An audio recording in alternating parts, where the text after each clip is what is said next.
ಇನ್ನು ರಾಮಲಿಂಗಾರೆಡ್ಡಿ ಎನ್ಕೌಂಟರ್ನ ಸಮರ್ಥಿಸಿಕೊಂಡಿದ್ದಾರೆ. ಎಸ್, ಒಬ್ಬರಾದ್ರೂ ನಿಂತಿರಲ್ಲ ಇದರ ಪರವಾಗಿ. ಬೇಟೆಗಾರರ ಬಳಿ ಜಿಂಕೆ ಮಾಂಸ ಇತ್ತು,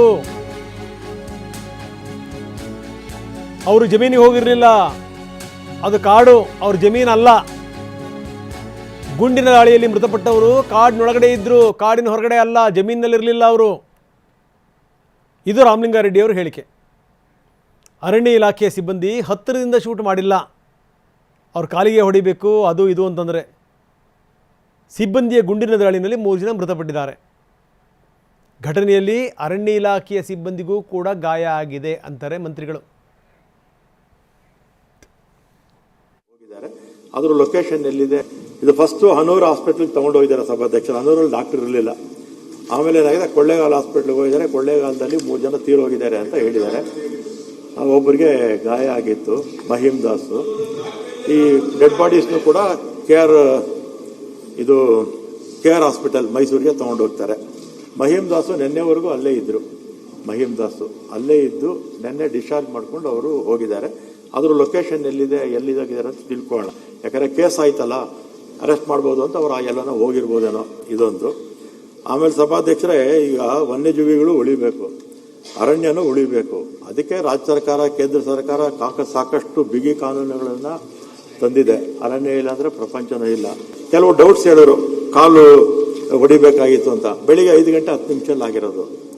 5 ಗಂಟೆ 10 ನಿಮಿಷ ಬೆಳಕಾಗೋದಿಲ್ಲ. ಆಮೇಲೆ ಕಾಡು, ದಟ್ಟವಾದ ಕಾಡೋದು, ಕಾಡಲ್ಲಿ ಇನ್ನೂ ಕತ್ತಲಿರುತ್ತೆ, ಗೊತ್ತಾಗೋದಿಲ್ಲ. ಅಲ್ಲ ಸರ್, ಆಗ ಅವರಿಗೆ ಜ್ಞಾನ ಬೇಕಲ್ಲ. ನಾವು ಸೊಂಟದಿಂದ ಜ್ಞಾನ ಬೇಕಲ್ಲ, ಕಾನೂನು. ನಾನು ಮಾತಾಡ್ತೀನಿ, ನೀವು ಆಮೇಲೆ ಬೇಕಾದ್ರೆ ಮಾತಾಡ್ಬೇಕ. ನೀವು ಮಾತಾಡೋದು ನಾನೇನ ಮಾತಾಡೋಣ ಅಲ್ವಾ? ಬೆಳಿಗ್ಗೆ 5 ಗಂಟೆ ಸಮಯದಲ್ಲಿ ಕತ್ಲಿರುತ್ತೆ, ಕಾಡಲ್ಲಿ ಇನ್ನೂ ಕತ್ಲಿರುತ್ತೆ. ಸಹಜವಾಗಿ ಅಲ್ಲಿ ಏನು ಕಾಲು ಗೊತ್ತಾಗಲ್ಲ, ತಲೆನೂ ಗೊತ್ತಾಗಲ್ಲ, ಮುಖನೇ ಗೊತ್ತಾಗೋದಿಲ್ಲ. ಆಮೇಲೆ ನಮ್ಮ ಸ್ಟಾಫ್ 10 ಜನ ಇದ್ರು ಸಭಾಧ್ಯಕ್ಷರೇ, 2-3 ಅಲ್ಲ, 2 ಟೀಮ್ ಹೋಗಿದ್ರು. 2 ಟೀಮು ಜೀಪುಗಳಲ್ಲಿ ಹೋಗಿದ್ರು. ಅವರು ಕಾಡೆಲ್ಲ ಸುತ್ತಾಡಿದ್ದಾರೆ. ಸಾಯಂಕಾಲ 8 ಗಂಟೆಯಿಂದ ಸುತ್ತಾಕಿ ಬೆಳಿಗ್ಗೆ 5 ಗಂಟೆನಲ್ಲಿ ಇನ್ಸಿಡೆಂಟ್ ಆಗಿರ್ತಕ್ಕಂಥದ್ದು. ಮತ್ತೆ 3 ರೌಂಡ್ಸು ಏನೋ ಅವರು ಫೋನ್ ಮಾಡಿ ಹೇಳ್ತಾರೆ, ಕಾಡಲ್ಲಿ ಹಸು ಹೋಗ್ಬಿಟ್ಟಿತ್ತು ಅಂತ. ಅಡುಗೆ ಸಾಮಾನು ತಗೊಂಡು ಹೋಗ್ತಾರೆ ಯಾರಾದ್ರು?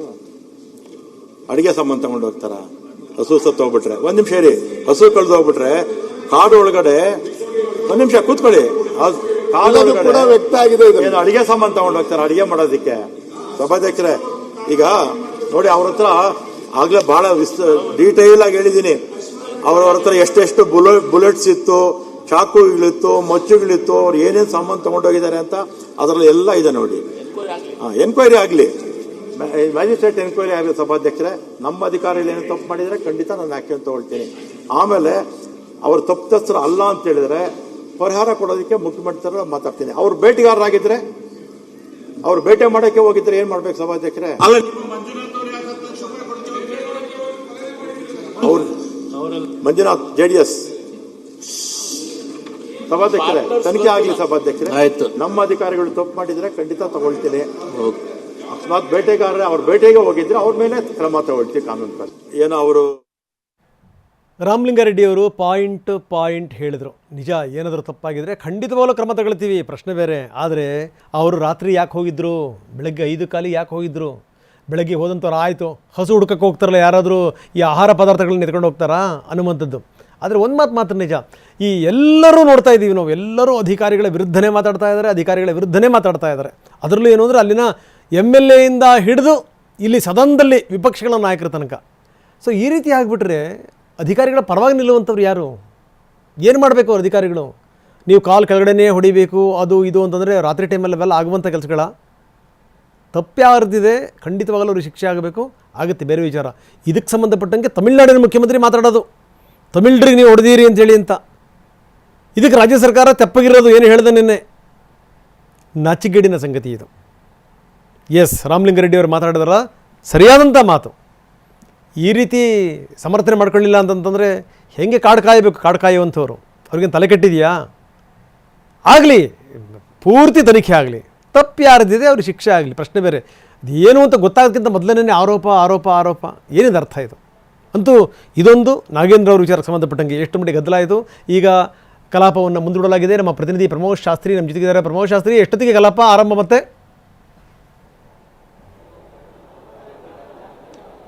ರಂಗನಾಥ್, ಇನ್ನೂ 15 ನಿಮಿಷಗಳ ಕಾಲ ಮುಂದೂಡಿಕೆ ಮಾಡಲಾಗಿದೆ. ಆದರೆ ಇದನ್ನ ಇನ್ನು ಎಷ್ಟೊತ್ತಾಗತ್ತೆ ಅಂತ ಗೊತ್ತಾಗಲ್ಲ. ಯಾಕೆಂದ್ರೆ ಈಗಾಗಲೇ 2 ವಿಚಾರ ಇದೆ. ಒಂದು, ಚಾಮರಾಜನಗರ ಹನೂರು ಎನ್ಕೌಂಟರ್ ವಿಚಾರಕ್ಕೆ ಸಂಬಂಧಪಟ್ಟಂತೆ ಚರ್ಚೆ ಪ್ರತಿಚರ್ಚೆ ಅಥವಾ ಕ್ಲಾರಿಫಿಕೇಶನ್ಸ್ ವಿಚಾರವನ್ನ ಬಿಜೆಪಿ ನಾಯಕರು ಮುಂದಿಟ್ಟರು. ಯಾವಾಗ ರಾಮಲಿಂಗಾರೆಡ್ಡಿ ಅವರು ಹೇಳಿಕೆಯನ್ನು ಮಾಡಿದ್ರು, ಅದಾದ ಬಳಿಕ ಕ್ವಶನ್ ಆನ್ಸರ್ಸ್ ಅಂದ್ರೆ ಪ್ರಶ್ನೋತ್ತರ ಕಲಾಪವನ್ನು ನಡೆಸೋದಕ್ಕೆ ಸ್ಪೀಕರ್ ಅವರು ಮುಂದಾಗಿದ್ರು. ಆ ನಂತರ ಸುನಿಲ್ ಕುಮಾರ್ ಅವರು, ಬಿಜೆಪಿ ನಾಯಕ ಸುನಿಲ್ ಕುಮಾರ್ ಅವರು ಕೆಲವೊಂದಿಷ್ಟು ನಿಯಮವನ್ನ ಸೈಟೇಷನ್ಸ್ ಮಾಡಿ ಆ ನಿಯಮದ ಅನ್ವಯ ಕ್ಲಾರಿಫಿಕೇಶನ್ಸ್ ಕೂಡ ಅವಕಾಶ ಕೊಡಬೇಕು ಅಂತ ಗಟ್ಟಿಯಾದಂತಹ ವಾದವನ್ನು ಮಾಡಿದ್ರು. ಅದಾದ ಬಳಿಕ ಕ್ಲಾರಿಫಿಕೇಶನ್ಸ್ಗೆ ಬಿಜೆಪಿ ನಾಯಕರುಗಳು ಅಂದ್ರೆ ಯಾವಾಗ ರಾಮಲಿಂಗಾರೆಡ್ಡಿ ಅವರು ಹೇಳಿಕೆ ಮಾಡಿದ್ರು, ಹೇಳಿಕೆ ಆದ ಬಳಿಕ ಕ್ಲಾರಿಫಿಕೇಶನ್ಸ್ಗೆ ಬಿಜೆಪಿ ನಾಯಕರಿಗೆ ಅವಕಾಶ ಕೊಡಲಾಯಿತು. ಅವರ ಕ್ಲಾರಿಫಿಕೇಶನ್ ಮುಗಿತಾ ಇದ್ದಂತೆ ಅಂದ್ರೆ ಪ್ರಶ್ನೆ ಮತ್ತು ಉತ್ತರ ಮುಗಿತಾ ಇದ್ದಂತೆ, ಕ್ಲಾರಿಫಿಕೇಶನ್ ಉತ್ತರ ಮುಗಿತಾ ಇದ್ದಂತೆ ಸ್ಪೀಕರ್ ಕೂಡ ನೇರವಾಗಿ ಮತ್ತೆ ಪ್ರಶ್ನೋತ್ತರ ಮಾಡೋದಕ್ಕೆ ಮುಂದಾಗಿದ್ರು. ಈ ಸಂದರ್ಭದಲ್ಲಿ ಬಿಜೆಪಿ ನಾಯಕರು ನಾಗೇಂದ್ರ ವಿಚಾರವಾಗಿ ಪಟ್ಟಣ ಹಿಡಿದಿದ್ದಾರೆ. ರಂಗನಾಥ್, ನಾಗೇಂದ್ರ ಅವರನ್ನ ಇಟ್ಕೊಂಡು ಯಾವ ರೀತಿ ಕಲಾಪವನ್ನು ನಡೆಸೋದಕ್ಕಾಗತ್ತೆ, ಅದರಲ್ಲೂ ಭ್ರಷ್ಟಾಚಾರದ ಆರೋಪವನ್ನು ಹೊತ್ತಿರುವಂಥ, ಇನ್ನೂ ಕೂಡ ಕಳಂಕಿತರಾಗಿರುವಂಥ, ಇನ್ನೂ ಕೂಡ ಆರೋಪದ ನೆರಳಲ್ಲಿರುವಂಥ ಒಬ್ಬ ಸಚಿವರನ್ನ ಮುಂದಿಟ್ಟು ನಾವು ಏನು ಪ್ರಶ್ನೆ ಕೇಳೋದು? ಹೀಗಾಗಿ ಅವರನ್ನ ತತ್ಕ್ಷಣಕ್ಕೆ ಹೊರಗಿಡಿ ಅಥವಾ ಅವರನ್ನು ತತ್ಕ್ಷಣಕ್ಕೆ ರಾಜೀನಾಮೆ ಪಡೆಯಿರಿ ಅನ್ನುವಂಥದ್ದು ಬಿಜೆಪಿ ನಾಯಕರ ವಾದ ಆಗಿತ್ತು. ಇದು ಕೇವಲ ಇಲ್ಲೇ ಅಷ್ಟೇ ಅಲ್ಲ, ಪರಿಷತ್ನಲ್ಲೂ ಕೂಡ, ವಿಧಾನಸಭೆ ಅಷ್ಟೇ ಅಲ್ಲ, ವಿಧಾನ ಪರಿಷತ್ನಲ್ಲೂ ಕೂಡ ಇದೇ ಮಾದರಿಯ ಪ್ರತಿಭಟನೆಯನ್ನು ಅನುಸರಿಸ್ತಾ ಇದೆ. ಈ ಬಾರಿಯ ಬಿಜೆಪಿಯ ಪ್ರತಿಭಟನೆಯಲ್ಲಿ ಒಂದು ಅಬ್ಸರ್ವೇಷನ್ ಅಂದರೆ ರಂಗನಾಥ್, ಯಾರು ಕೂಡ ತಮ್ಮ ಆಸನವನ್ನು ಬಿಟ್ಟು ಮುಂದೆ ತೆರಳ್ತಲ್ಲ. ಸಾಮಾನ್ಯವೇನಾಗುತ್ತೆ, ಸದನದ ಬಾವಿಗೆ ತೆರಳಿ ಅಲ್ಲಿ ಹೋರಾಟವನ್ನು ಮಾಡ್ತಾರೆ, ಅಲ್ಲಿ ಧಿಕ್ಕಾರಗಳನ್ನ ಕೂಗ್ತಾರೆ, ಘೋಷಣೆಗಳನ್ನ ಕೂಗ್ತಾರೆ.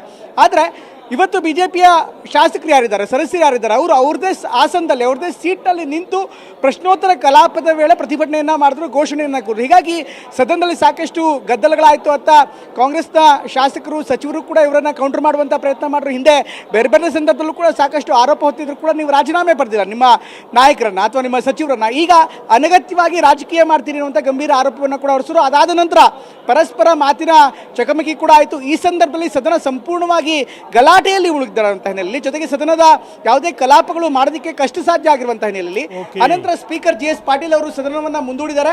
ಇದಾದ ಬಳಿಕ ಮತ್ತೆ ಕರೀತಾರೆ. ಕರೆದ ತಕ್ಷಣ ಬಹುಶಃ ಉಭಯ ನಾಯಕರನ್ನ ಅಂದ್ರೆ ಕಾಂಗ್ರೆಸ್ ಮತ್ತೆ ಬಿಜೆಪಿಯ ಎಲ್ಲ ನಾಯಕರನ್ನ ಕರೆದು ಒಂದು ಸಪರೇಟ್ ಆಗಿ ಮೀಟಿಂಗ್ ಆದ ಬಳಿಕ ಈ ಬಗ್ಗೆ ಒಂದು ಸ್ಪಷ್ಟತೆ ಸಿಗುತ್ತೆ. ಬಹುಶಃ ಮುಂದೆ ಕೂಡ ಅಂದ್ರೆ ಮಾತುಕತೆ ವಿಫಲವಾದ್ರೆ ಬಿಜೆಪಿ ಮುಂದೆ ಕೂಡ ಈ ಸದನ ನಡೆಯೋದಕ್ಕೆ ಅಡ್ಡಿಪಡಿಸುವಂತಹ ಸಾಧ್ಯತೆ ದಟ್ಟವಾಗಿದೆ. Ranganath, thank you very much ತಮ್ಮೆಲ್ಲ ವಿವರಗಳಿಗೆ.